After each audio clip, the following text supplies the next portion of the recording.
Hello बच्चों, कैसे हैं आप लोग। उम्मीद है बढ़िया होंगे और पढ़ाई लिखाई बढ़िया चल रही होगी। कक्षा 12 भौतिक विज्ञान की आज की क्लास में हम लोग अगली इकाई शुरू करेंगे। यूपी बोर्ड के पाठ्यक्रम में ये धारा विद्युत के नाम से है या धारा विद्युत के नाम से है, करंट इलेक्ट्रिसिटी। और एनसीईआरटी में पाठ 3 है, विद्युत धारा के नाम से है। तो ठीक है, पाठ का नाम हम लोग चाहे जो रखें। एनसीईआरटी में जो विद्युत धारा के नाम से पाठ है और यूपी बोर्ड में कई बार एनसीईआरटी के अलावा जो अन्य सहायक पुस्तकें हैं अधिकांश ऐसी हैं जिनमें इसे कम से कम 2 भागों में बांट दिया गया है। एक पाठ आपका विद्युत चालन के नाम से है और एक पाठ सरल परिपथ के नाम से है। तो कुल मिला के हम लोगों के जो पाठ्यक्रम की विषय वस्तु है वो इस इकाई में हम लोग पढ़ेंगे। और उसमें मुख्य रूप से हमें पढ़ना है कि विद्युत धारा क्या होती है, फिर उससे जुड़े कुछ पैरामीटर्स प्राचल जैसे ओम का नियम पढ़ना है, प्रतिरोध क्या है, प्रतिरोधकता क्या है, चालकत्व क्या है, चालकता क्या है, इन प्रताप का प्रभाव क्या है और इन राशियों के बीच में आपस में संबंध क्या है, अनुगमन वेग, धातुओं में चालन। फिर उसके बाद आगे हम लोग पहुँचेंगे सेल पर, और सेलों के साथ साथ किसी परिपथ में अगर कुछ प्रतिरोध लगे हैं, साथ में सेल लगा है, या कई प्रतिरोध और कई सेल लगे हैं भिन्न भिन्न स्थितियों में, तो वोल्टेज के मान क्या होंगे, धारा के मान क्या होंगे, या ऊर्जा के क्षय की दर क्या होगी, ये सब हमारा इस पाठ का विषय वस्तु होगा। शुरुआत करते हैं हम लोग विद्युत धारा से। विद्युत धारा में देखिए, इसके पहले जो हम लोगों ने पिछली यूनिट पढ़ी थी स्थिर वैद्युत की, इलेक्ट्रोस्टैटिक्स, वहाँ पर क्या था, 2-3 बेसिक बातों पर आप ध्यान दीजिए। एक तो ये था कि कोई भी आवेश अगर विद्युत क्षेत्र में रखा है तो उस पर एक विद्युत बल लगता है। अगर धनावेश है तो धनावेश पर विद्युत क्षेत्र की दिशा में बल लगता है, ऋणावेश है तो ऋणावेश पर विद्युत क्षेत्र की विपरीत दिशा में बल लगता है। और अगर ये आवेश गति करने के लिए स्वतंत्र हो तो फिर वो बल की दिशा में गति करेगा। अब मान लो हमारे पास कोई चालक है। चालक पदार्थ का मतलब उसमें मुक्त इलेक्ट्रॉनों की पर्याप्त संख्या है।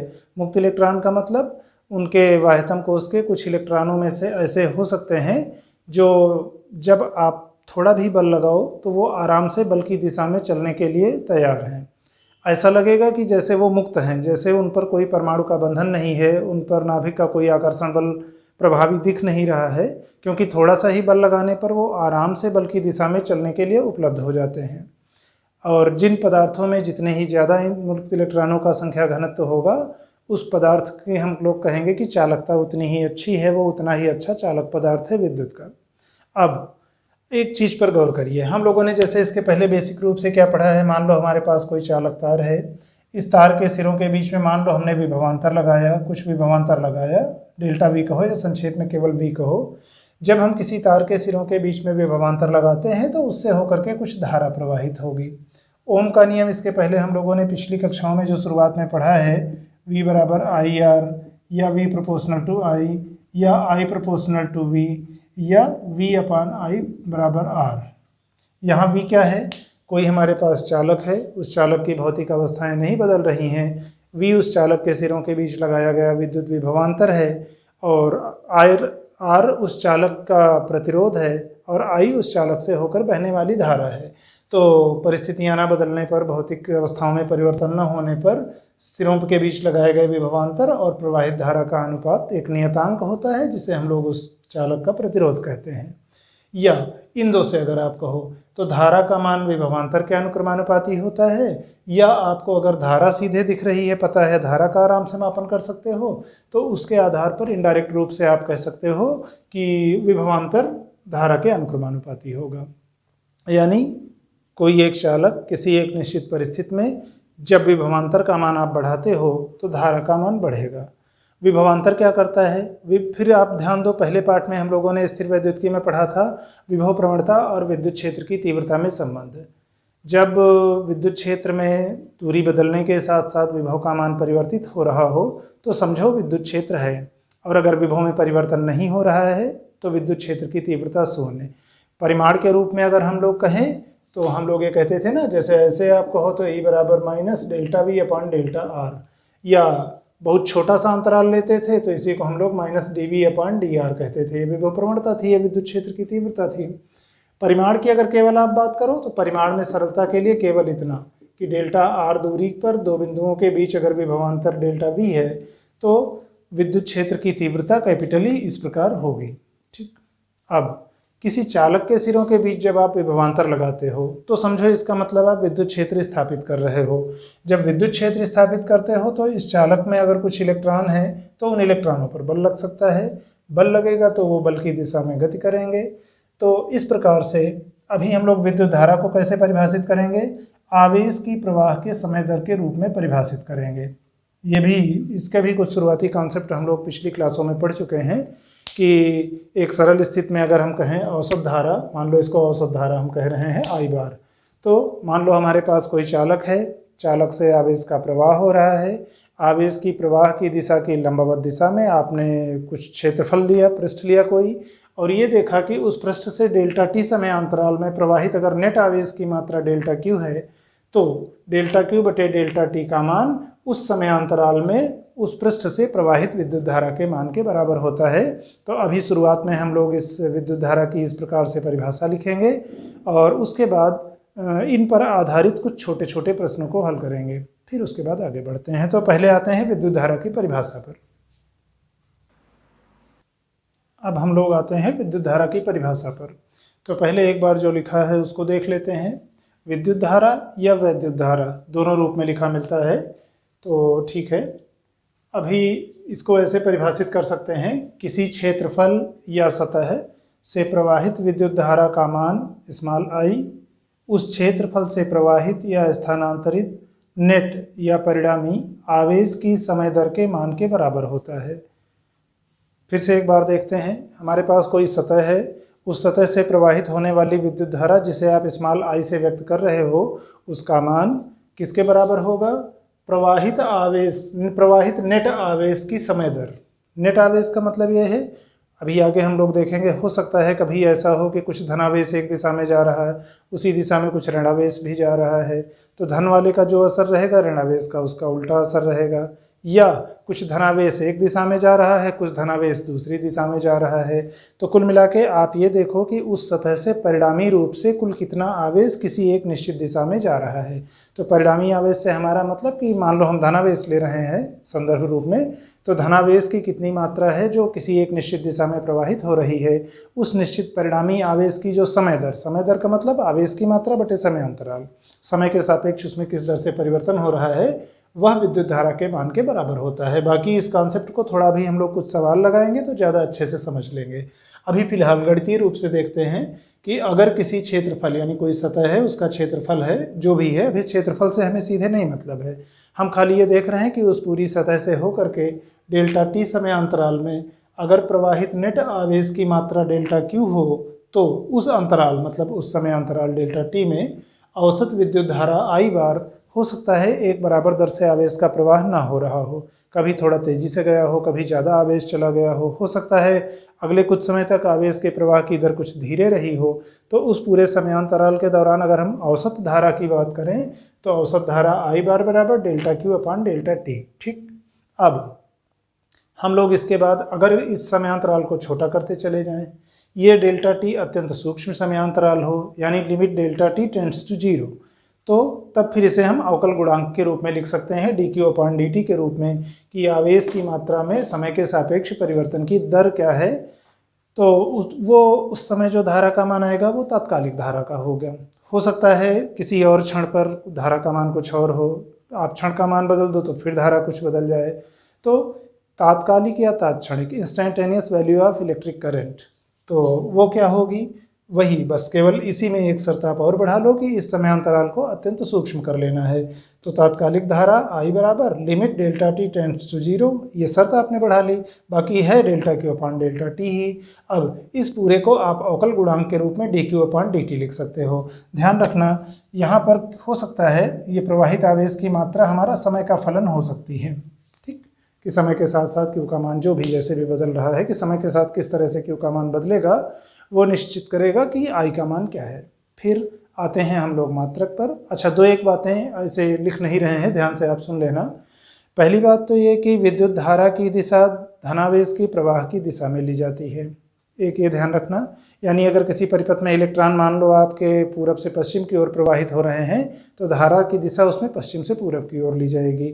तो एक बेसिक बात हम ये ध्यान रखेंगे कि जब तक अलग से ना कहा जाए तब तक विद्युत धारा की दिशा धनावेश के प्रवाह की दिशा में ली जाती है। दूसरी बात, विद्युत धारा का मात्रक, विद्युत धारा मूल राशि में है, जो हम लोगों ने 7 मूल राशियां कही थी, तो विद्युत धारा का मात्रक लिखेंगे तो एम्पियर होता है, वो मूल मात्रक है।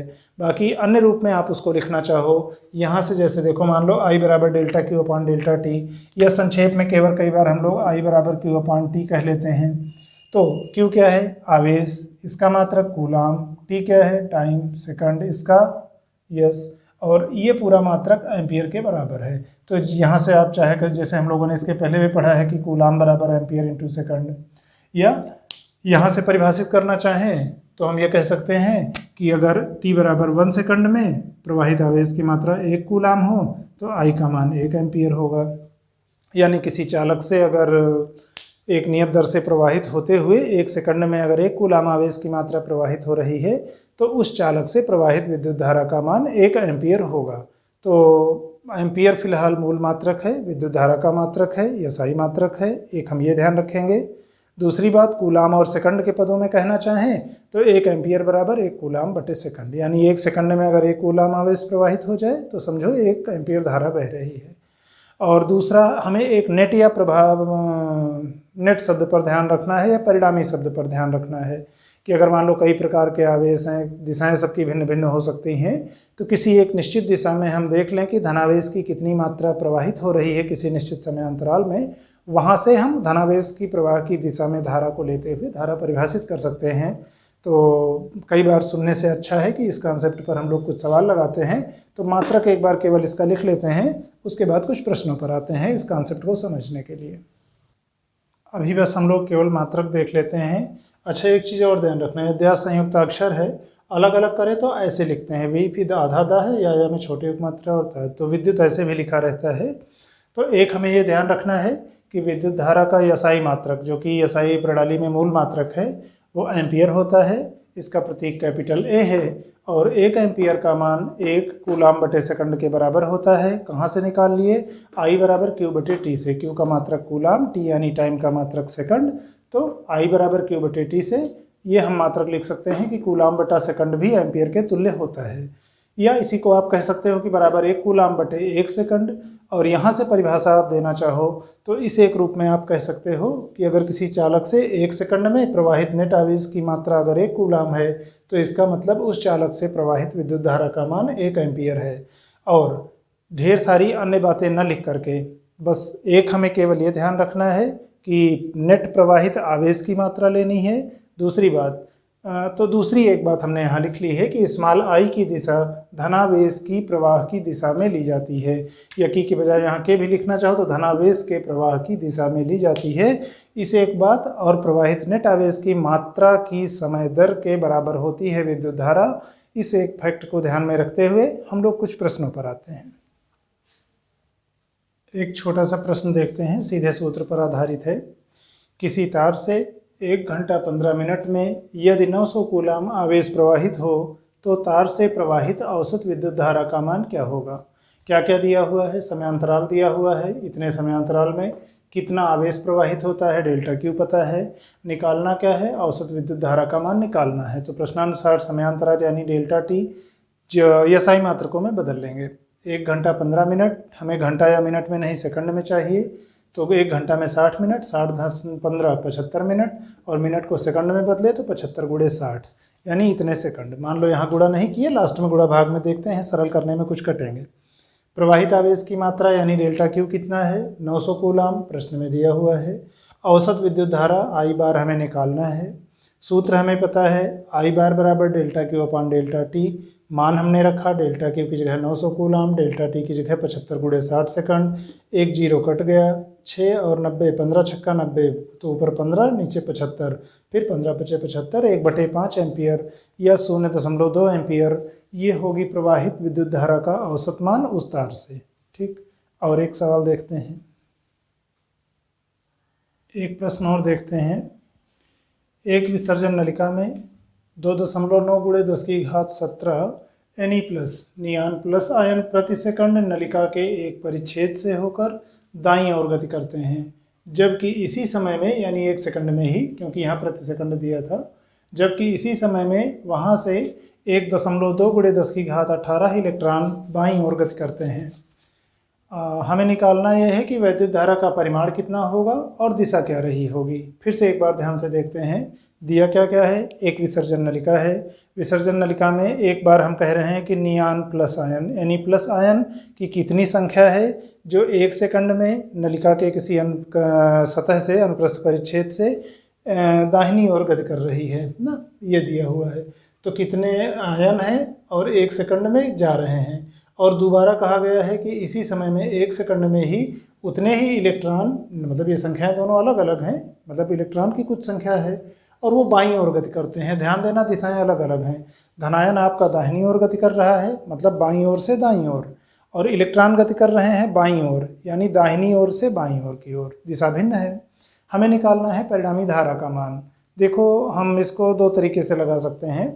एक तो आप चाहे ये ध्यान रखो, एक तो हम लोगों ने जैसे बीच में एक सूत्र रूप में इसको कह सकते हैं कि अगर Q1 धनावेश, Q1 परिमाण का आवेश है और N1 मात्रा है, मतलब N1 संख्या है जो T1 समय में कहीं से प्रवाहित हो रहे हैं, और उसी प्रकार से ऋणावेश मान लो Q2 है और वो N2 संख्या है उनकी जो प्रवाहित हो रही है और विपरीत दिशा में प्रवाहित हो रही है, तो T2 समय में तो N1 Q1 बटे T1 प्लस N2 Q2 बटे T2, ये है विपरीत दिशा में प्रवाहित होने पर।